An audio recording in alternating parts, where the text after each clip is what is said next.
په کابل تنظیمي حاکمیت او د قدرت خلا.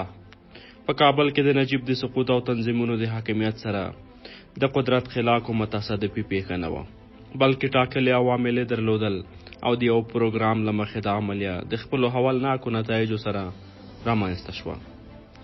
د 1992 کال په لومړۍ او دویمه میاشت کې د افغانستان لپاره د ملګرو ملتونو خاص استازی بنین سیوان پرله پسې پاکستان، ایران، کابل، مزار شریف او شاوخوا ته په حرکت کې و او د عمومي وضع د تضعیف یا د کمزورولو لپاره داسې کار وکړ چې د نجیب له تګ سره سمې یوه خلا رامنځته کړه. بنین سیوان دا نستکاره سړی و. د په هدفي ډول دا کار وکړ څه ډول ورته هدایت شوی وای، خو زیاتره خلک وایي چې نواز شریف هغه ته یو څه ورکړي وو او د هغه د هدایت په اساس یې دغه خلا دلته رامنځته کړه.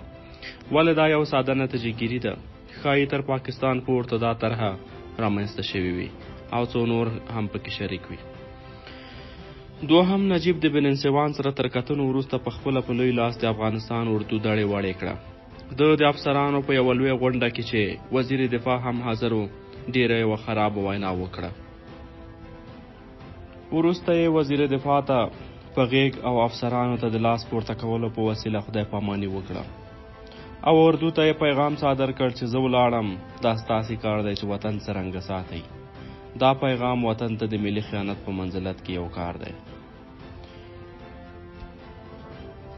دریم، د تنظیمي مشرانو له یوې مخکینۍ تیارۍ په کابل مخه راونیوله او دلته لومړی اور د حزب اسلامي ګلبدین حکمتیار او د جمعیت اسلامي رباني د مسعود او جنبشي ملي شمال د دوستم په وسیله اور بل شو چې د ښار او خلکو ته یې پکې سخت زیانونه ورواړول.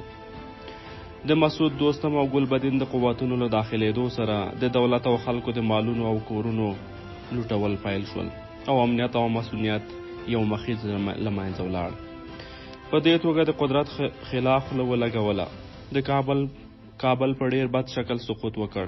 متضادو قوتونو له هرې خوا په کابل رازغستل او په کابل کې د راکټونو باران شروع کړ یو په بل. د ښار لویدیځ ته د هزارهګانو حزب وحدت، شمال ته د مسعود او دوستم قوتونه، ختیځ او جنوب ته د حزب اسلامي ګلبدیان ملیشو په درنو وسلو یعنې توپونو او ټانکونو یو په بل حملې پیل کړې او په منځ کې د کابل زخمی ښار په لوګیو ولاړه. په دې توګه خلا د قدرت او سقوط یو ځای په کابل مسلط شول. د پېښور ناقصه موافقتنامه یا پریکړه لیک.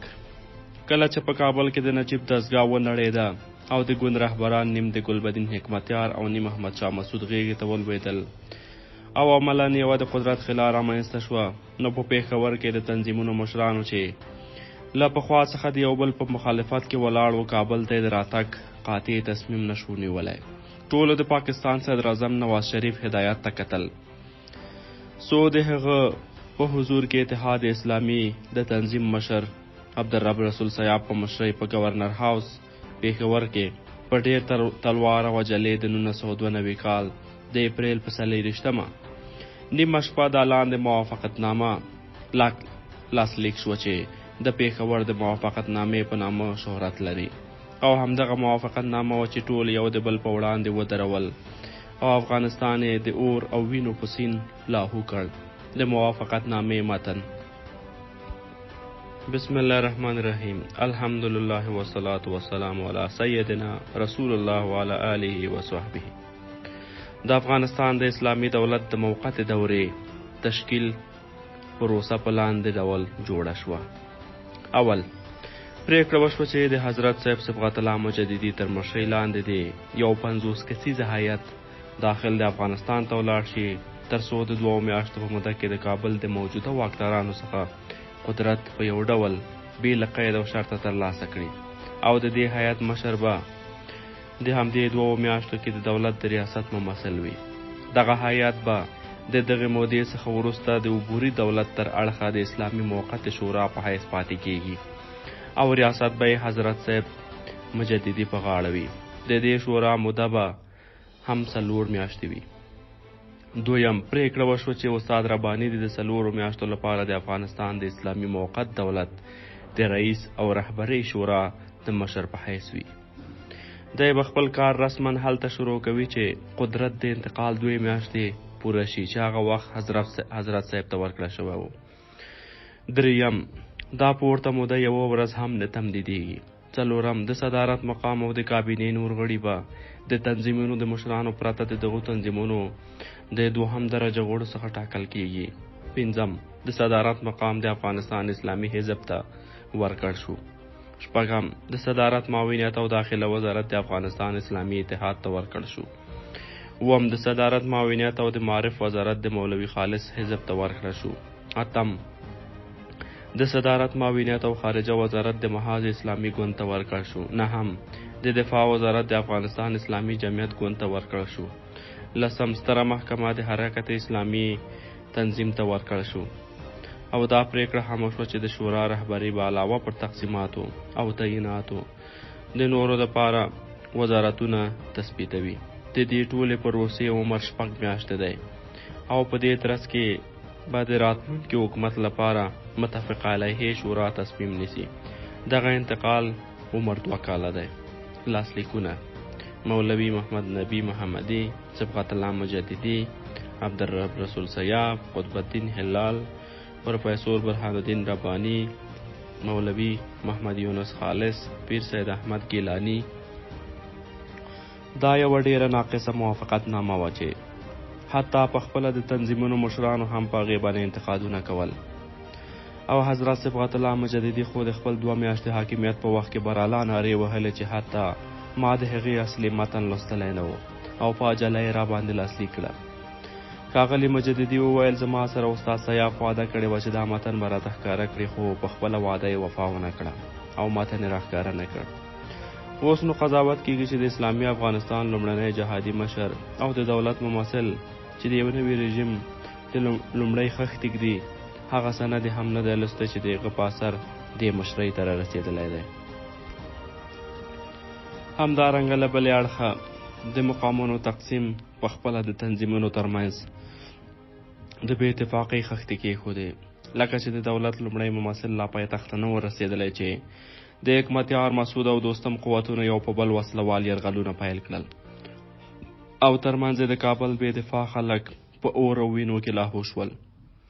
دا موافقت نامه د یوې ډېرې بدې انارشۍ یا ګډوډۍ ادارې بنسټونه یې کېښودل چې بیا تر اوسه یوه سالمه اداره رامنځته نه شوه.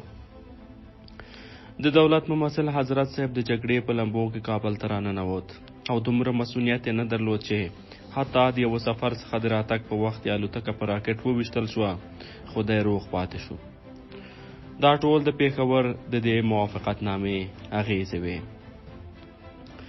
د 1992 کال د اپریل په 25مه، 26مه او 28مه د مسعود ګلبدین او دوستم له درون جنگ سره همزمان د پېښور د موافقت نامې سره سم حضرت صبغت الله د اپریل په 20مه ورځې ماښام د یو اوږد کاروان سره په تنتنو کابل ته راورسېد. د کاروان خلکو د الله اکبر نارې وهلې او د سپکو او درنو وسلو په اصطلاح شادیانه یا د خوشحالۍ ډزې یې کولې او را روان ول.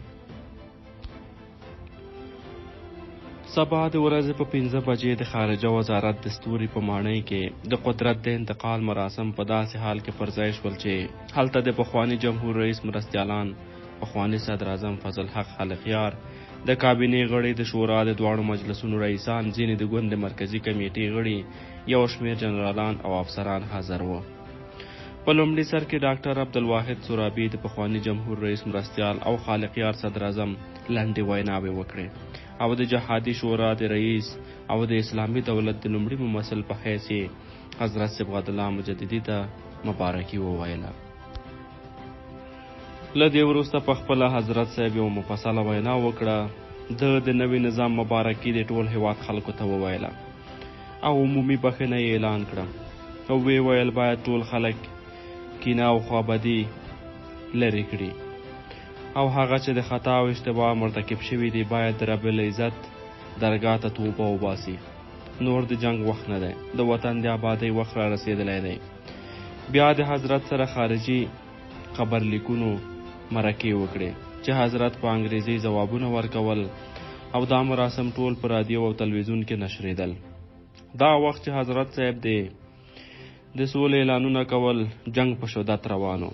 حضرت د امن او امان خبرې کولې، خو لوټمارۍ چالانه وه.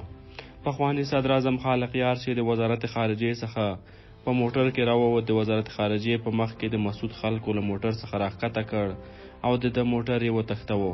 خالق یار په پښو روانو، یو نظامی افسر په موټر کې ورسره واخیست. ماښام خالق یار د مسعود یو قومندان بابا جلندر لخوا برمته شو او پیسې ځینې وغوښتې، تر څو ځینې افسرانو دی را خلاص کړ. حضرت صبغت الله مجددي د اپریل پر 28 رسماً په کابل کار پیل کړ او ډېرې ویناوې او مرکې کولې. د جمعې په ورځ په پلخشتي جومات کې لمونځ ورکوه او یوه ډېره مفصله اوږده خطبه به یې ویله. د اسلامي نظام ارزښتونه د ډېرو مثالونو سره توضیح کول، خو متاسفانه چې تر دغه جومات د باندې په سم سړک د خلکو څخه کالي ښکل کېدل او لوټ روان و. د حضرت صاحب شرافت دا و چې دا ټولو فجایو اعتراف کوو او له دې څخه یې شکایت درلود چې د تنظیمونو مشران د ده سره صادقانه همکاري نه کوي، بلکې په لوټ ماریو اخته دي. حضرت صاحب د خلکو سره نږدې شو، د دوی د مړی، ناروغ او احتجاج په برخه کې خپلې مرستې جاري ساتلې. د صبغت الله مجددي کابینه د اسلامي دولت د ممثل په حیث کله چې د په کار پیل وکړ، نو لومړی کار یې د کابینې اعلان و. دا یوه دومره پراخه کابینه وه چې د افغانستان تاریخ پخوا نه و لیدلی. خو دا کابینه نه د کوم قانون په اساس وه او نه هم د دستورالعمل تابع وه، خو تنظیمي، شخصي او حتی کورنۍ اړیکې لا هم پکې مراعات شوې وې. وزیران یې په دې توګه وو: حمید الله د مالیې وزیر، حکیم بیگ د ښارونو د جوړولو وزیر، رحمت الله د بیرته راستنېدونکو چارو کډوالو وزیر، حاجي سلیمان د ارزاقو وزیر، نجیب الله مجددي د عامه روغتیا وزیر، عبدالمنان د اجتماعي چارو وزیر، شهباز احمدزی د سوداګرۍ وزیر، قاسم لوی څارنوال، جنرال محمد یحیی نوروز د امنیت وزیر، یاسر د فودامي وزیر، فاروق د اوبو او برېښنا وزیر، سید سلیمان ګیلانی خارجه وزیر، موسی توانا د عالی او مسلکي تحصیلاتو وزیر، عبدالاحد کرزی د سرحداتو وزیر، هادي د کلیو بیارغولو وزیر، انجینر اکرم د مخابراتو وزیر، ارسلان د اوقافو وزیر، قومندان محمد موسی د کابل والی د وزیر په رتبه، مولوي عبدالکریم د ښاروالۍ وزیر، عبدالحق ژاندرم د پولیسو قومندان، ډاکټر ذبیح الله مجددي د عالی او مسلکي تحصیلاتو د وزارت معین،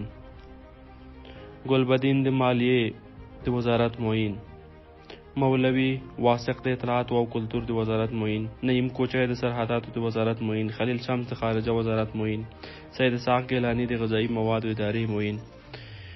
دا معینان هم ټول د وزیرانو په رتبه وو او ځینو لا پر دې جنګ هم کاوه چې چا به ورته وزیر نه وای، چې ډېر ښه مثال د واسق و. دا مبالغه نه ده چې دغو وزیرانو یو له بل نه سره نه پیژندل. د کابینې داسې غونډه چې ټول وزیران پکې حاضر وي نشوه دایرېدی، ځکه چې د دونه زیاتو خلکو راټولول هم اسانه کار نه و. دا بیخي ډېر وزارتونه و چې په خپلو کې سره ویشلي وو. حضرت صاحب ډېره مینه درلوده چې خلک آرام واوسي، خو د ګلبدین، مسعود او دوستم جنگ دی په خپله هم آرام پرې نه ښود. د افغانستان اسلامي دولت د لومړي ممثل حضرت صبغت الله مجددي تر راتګ 3 ورځې مخکې د مسعود، ګلبدین او دوستم د قوتونو ترمنځ جنگ پیل شوی و. د ده په 2 میاشتنۍ دوره کې پر لپسې دغه جنگ جاري و. د کابل امنیت کاملا وران او خراب و او حضرت په واسطه مسعود ته چې د دفاع وزیر مقرر کړی و او د کابل امنیت هم ورته سپارلی و، پیغامونه ورلیږل چې کابل ته راشي او خپل وظایف اجرا کړي. خو مسعود د شمال پلانونه طرح کول. د اپریل په آخر کې په ډېره تنتنه کابل ته راورسېد. د ده په بدرګه د الله اکبر نارې وې او د درنو او سپکو وسلو پیرونه کېدل او یو محشر جوړ و چې د کابل په فضا راخپورو. دته پرچمي غټو سه منصبانو هرکلی ووایي. اسف دلاور، سید اعظم سعید، نورالحق علومي، عبدالحق علومي، فتح امیر محمد داود عزیزي او نورو د پرچم غوړو درون احترام ورته پر ځای کړ او جنرال امیر محمد خو د راتګ په شپه د جمعیت کارتونه په نورو افسرانو ویشل چې د جمعیت د تنظیم د غړیتوب افتخار ورته وبخي. مسعود هم د پرچم غوړو سره لیدل کتل کول او دوی ورسره ګرځول، لکه جنرال مومن، جنرال بابا جان، جنرال حسام الدین او نور. او په دې توګه معلومه شوه چې د جمعیت د پرچم سره غښتلې ساخت و بافت کې مسعود په دې اول راتګ کې خپله پاملرنه فقط د ګلبدین حکمتیار سره جنگ ته راواړوله او د حضرت لارښوونو ته یې په ټوکو او ملنډو کتل. د مې په 5مه برهان الدین رباني کابل ته راغی چې د ده سره هم یو غټ کاروان و چې عبدالرب رسول سیاب، محمد نبی محمدي او محمد آصف محسني هم ورسره ملګري وو.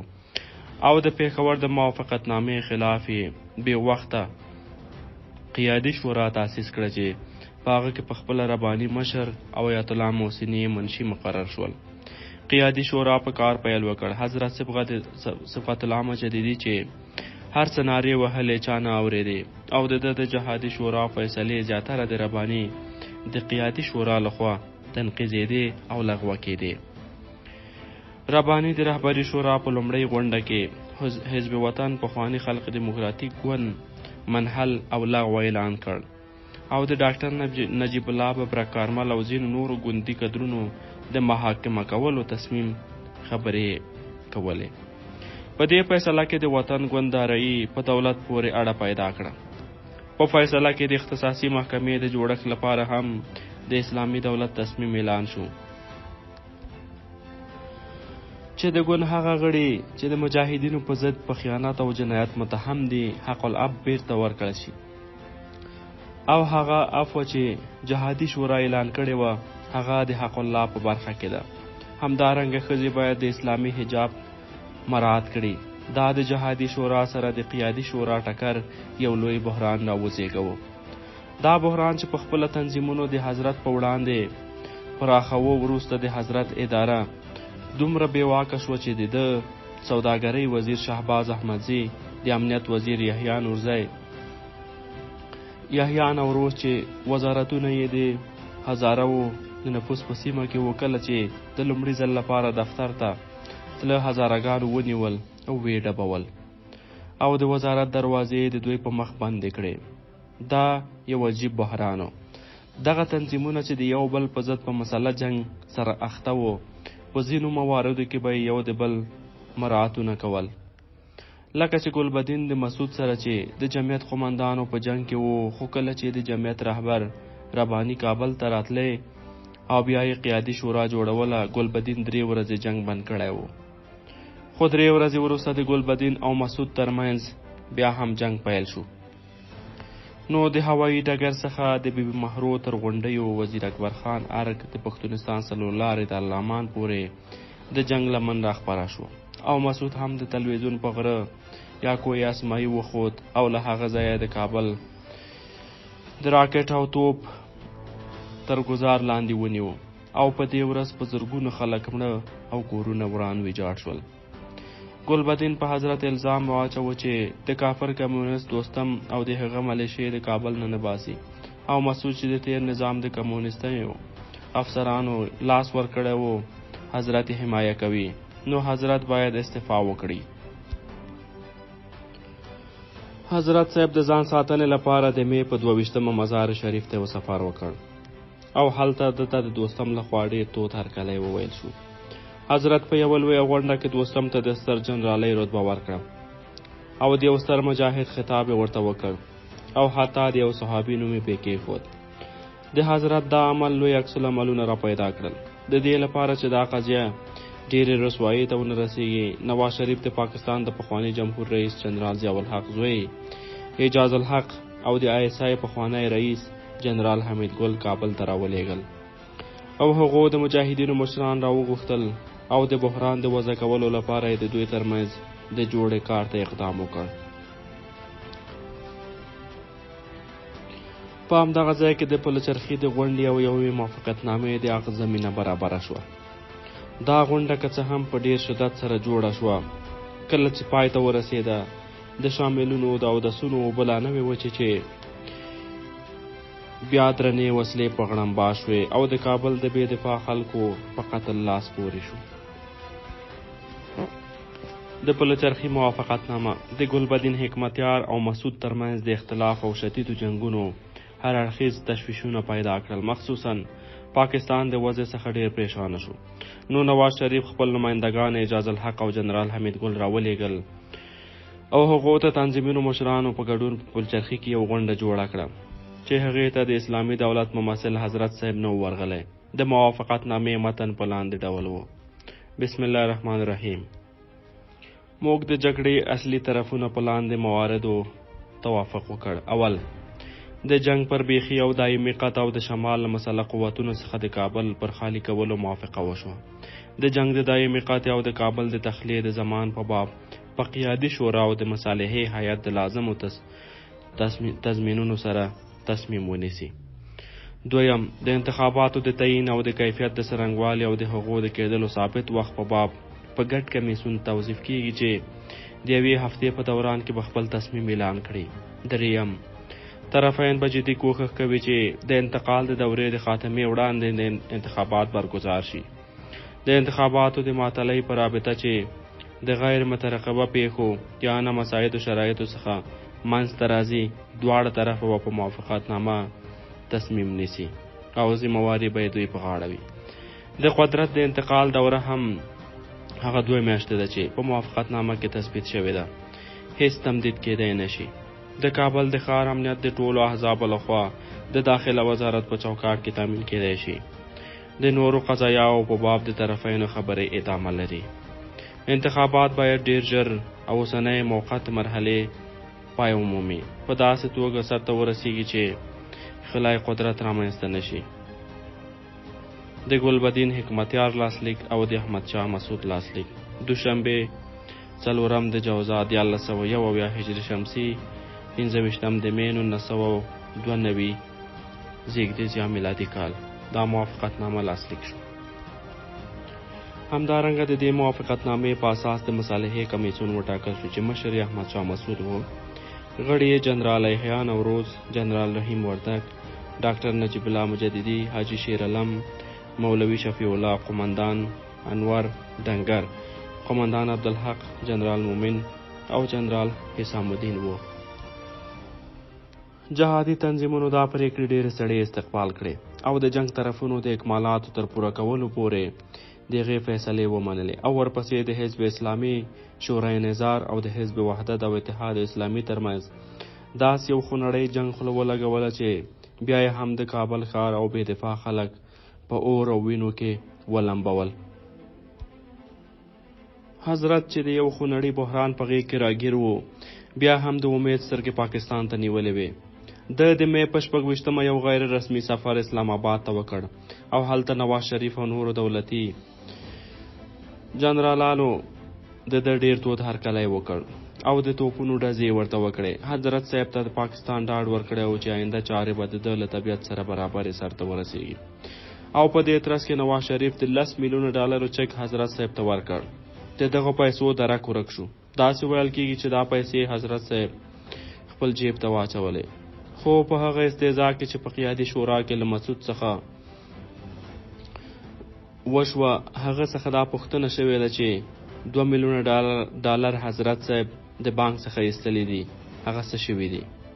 د دې څخه دا معلومیږي چې حضرت صاحب دا پیسې ټولې بانک ته سپارلي او بیا یې له دې پیسو څخه 2 میلیونه ډالر بیرته له بانک څخه ځان ته راایستلي دي.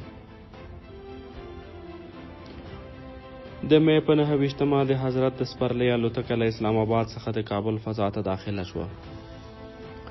نو د کابل د هوایي ډګر پر سر په راکټ وویشتل شوه. د الوتکې پرزه په هوا کې، خو پیلوټ په ډېره چالاکۍ سره الوتکه په میدان کې نول او حضرت صاحب روغ رمټ راووت، خو سخت ګنګ سو. په تبلیغاتو کې دا راکټ په ګلبدین حکمتیار ورتاوان شو، خو خبره یو څه ژوره وه. جهادي شورا د قاضي امین تر مشرۍ لاندې د دغه پیښې د درک معلومولو لپاره د تحقیق یو هیات وټاکه، خو هغه څه وخت وروسته په خاموشۍ له دغه کاره لاس وکیښ.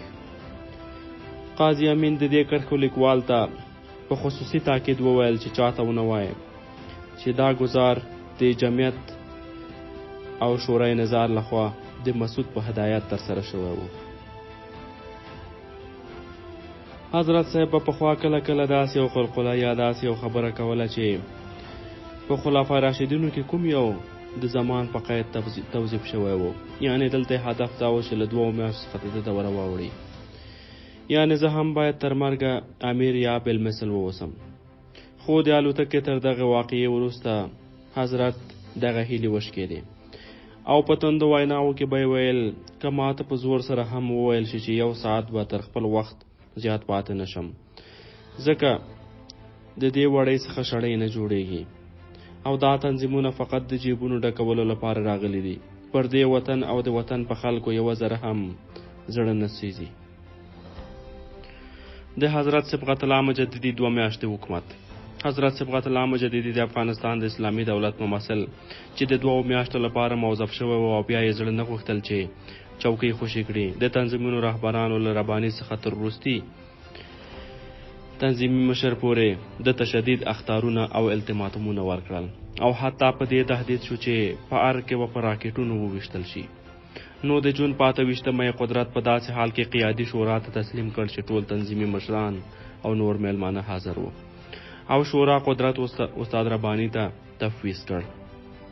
حضرت چې ډېرې جفاوې ورسره شوې وې او زړه یې ډېر سخت ډک و، د قدرت د تسلیمۍ په غونډه کې یو مفصل او شدیده وینا وکړه او ټول تنظیمونه یې په خپل وړاندې په توطیه محکوم کړل. د په سر کې د خپل کار 2 میاشتنی راپور وړاندې کړ چې په هغه کې هیڅ هم نه و، صرف د پاکستان د نغد مرستې او د 50,000 ټنه د غلې د وعدې یادونه یې وکړه. نو یو څه اضافي خبرې وکړه چې هغه هیڅ حقیقت نه درلود.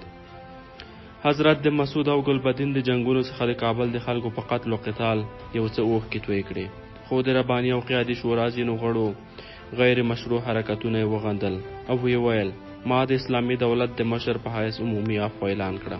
خو رباني او قیادي شورا د اختصاصي محکمې ته جوړېدو امر صادر کړ چې لوی تشویش راپورته کړ. ده وویل وزیر دفاع تر پایه خپل وظایفو ته حاضر نشو او د امنیت وظایف چې هم ورمحول شوي وو همداسې پاتې شو.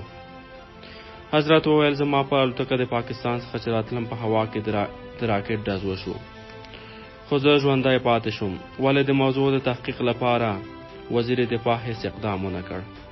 زما په وړاندې ډېرې کارشکنۍ او سبوتاژونه روان وو او د هرې خوا فشارونه راباندې راتلل، خو هیڅ یو د همکارۍ لاس راوږد نه کړ. ده وویل زما د حکومت د اجراتو خبرونه په راډیو کې د وزیر دفاع په امر سانسورېدل او حتی د نشر څخه پاتې کېدل. د حزب وحدت او اتحاد اسلامي ترمنځ په جګړه کې وزیر دفاع په بېطرفۍ د جنگ د بندولو کوښښ ونه کړ، بلکې عملاً د اتحاد اسلامي پلوي وکړه. حضرت صاحب په عصبیت روان شو، خدای پاماني یې ونه کړه. د ارګ په دروازه کې د 2 لارې چې د ارګ په نفیسو سامانونو بار وې د مسعود په امر راوګرځول شوې او حضرت صاحب په یو موټر کې چې 2 نورو موټرو بدرګه کوو پاکستان ته ولاړ او هلته د رباني او نورو رهبرانو د جفاو تومارونه خپاره کړل. خو خلکو بن نسبه دی تر نورو جهادي رهبرانو د نرم زړه خاوند باله او ورځ تر بلې د قدر زیاتېده. حضرت صبغت الله مجددي سوګو. صبغت الله مجددي د حضرت ثنا معصوم معروف په میاجان آغا زوی و او د حضرت فضل عمر مجددي معروف په شمس العلماء لمسی و چې په کال 1928 کال کې په کابل کې زیږېدلی او د یوې لویې او مشهورې روحاني کورنۍ ته منسوب دی. د ابتدایي دیني تعلیمات په خپله کورنۍ کې وکړل او نور د ښوونځي زده کړې هغه مهال چې پلار یې په کندهار او هرات کې و د کندهار د احمدشاه بابا په لیسه کې د هرات په لیسه کې وکړې او دغه لړۍ بیا په حبیبي لیسه کې پای ته ورسوله. څرنګه چې د پلار د حضرت محمد صادق مجددي په مصر کې سفیر و نو مصر ته ورغی او هلته د مصر په معروف پوهنتون الازهر کې هم تعلیم وکړ او ماستري یې واخیسته. په 1953 کال کې چې فارغ شو نو کابل ته راغی او په هغه رابطه چې په مصر کې د اخوان مسلمین د ډلې سره پیدا کړې وه په کابل کې پوهنتون کې د استادۍ په وخت کې یو څه فعالیت وکړ. خو د وخت ادارې دی له پوهنتونه وویست او په حبیبیه لیسه کې د تفسیر استاد شو. په 1959 کال کابل ته د شوروي رهبرانو خسروچوف او بلګانین د راتګ سره د مخالفت په تور ونیول شو او زندان ته واچول شو. صبغت الله تر دې پخوا په مصر کې هم د اخواني فعالیت په تور جمال عبدالناصر د حکومت لخوا بندي شوی و خو بیرته خوشي شوی و. په 80 کلونو کې چې له زندان نه راووت نو ژر له وطن نه ووت او امریکا ته ولاړ. له هغه ځایه ډنمارک ته لاړ او هلته د اسلامي تحقیقاتو د مرکز ریاست ور وسپارل شو. دا یوه خاصه امریکایي مؤسسه وه چې په اسلامي هیوادونو کې فعالیتونه کول. په 1988 کال کې چې په افغانستان کې د ثور اومې کودتا وشوه او بیا شوروي قواوې افغانستان ته راننوتې نو د جهاد او شوروي په کابل کې د شوروي د لاسپوڅي رژیم په ضد فعالیتونه پیل شول. صبغت الله مجددي هم پاکستان ته راغی او دلته د نجات ملي تنظیم جوړ کړ چې په ټولو تنظیمونو کې کوچنی یا وړوکی و خو د حضرت نوم ډیر غټ پکې و. حضرت مجددي په 80 کلونو کې په پاکستان کې د افغانستان د موقت حکومت د رئیس په حیث انتخاب شو او بیا چې کله شوروي قواوې ووتلې او کابل کې د پیښور د موافقتنامې له مخې حکومت منځته راغی، حضرت صاحب د 2 میاشتو لپاره د اسلامي دولت د ممثل یا رهبري کوونکي په توګه وټاکل شو. تر دغه 2 میاشتو وروسته حضرت صاحب په پاکستان یا امریکا کې اوسېده، کله به یو ځای او کله بل ځای. صبغت الله مجددي په 5 ژبو عربي، دري، پښتو، انګلیسي او اردو داسې لیکنه او وینا کوله لکه خپلې مورنۍ ژبې چې وي. د ده د کورنۍ لخوا ډېر غړي او منصوبین چې تر 100 عدد اوړي د امین په وخت کې وژل شوي وو. خدای وایي چې زه د هغو انتقام نه اخلم او خدای دې موږ ته صبر راکړي. حضرت اوس زوړ او ناروغه وو.